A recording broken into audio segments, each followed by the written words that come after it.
See, if you call yourself a senior front-end engineer and you don't know these 5 security techniques I'm about to mention,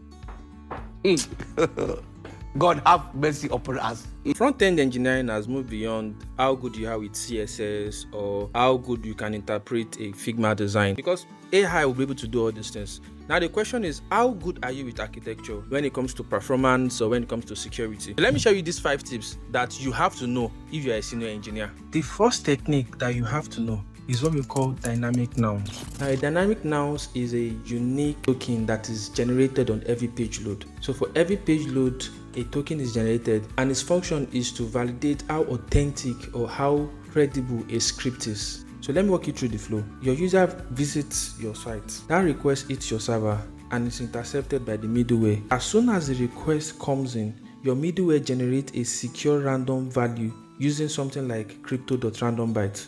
Now your server sends back the HTML along with the content security policy header. What you are telling the browser is actually simple. Only execute script that contains these exact nouns. When the browser receives the page, it checks every script. If the script has a nouns and it matches the one in the header, it runs. If it does not, it rejects the script. So when an attacker tries to inject malicious script into the user's browser, probably by entering comment or whatever, the browser will reject the request from being executed, because what is required for the browser to run that script, which is the nouns, is missing. And because the nouns is temporal, it can be compromised. Now for the second technique is what I call preventing supply chain attack. This is actually more of a preventive measures than a technique per se. Supply chain attack is when an attacker attacks your dependency rather than your application itself. Now framework like Next.js, React, they are built upon multiple dependencies like libraries, and more often these dependencies are like open source.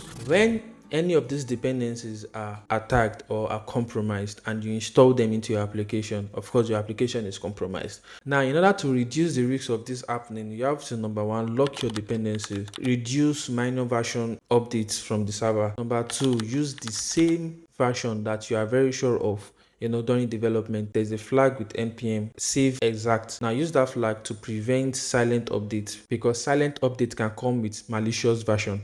Number 3, constantly run npm audits. Number 4, don't install random npm packages that you are not sure of. Ensure that it has credible collaborators and is actively maintained. Number 5, if you are loading scripts from CDN, ensure that you have an integrity hash. So if this integrity hash is missing, your browser will refuse to execute it. Number 6, try as much as possible to minimize the dependency that you are installing. The more dependency you are installing, the higher the risk of being attacked. Number 7,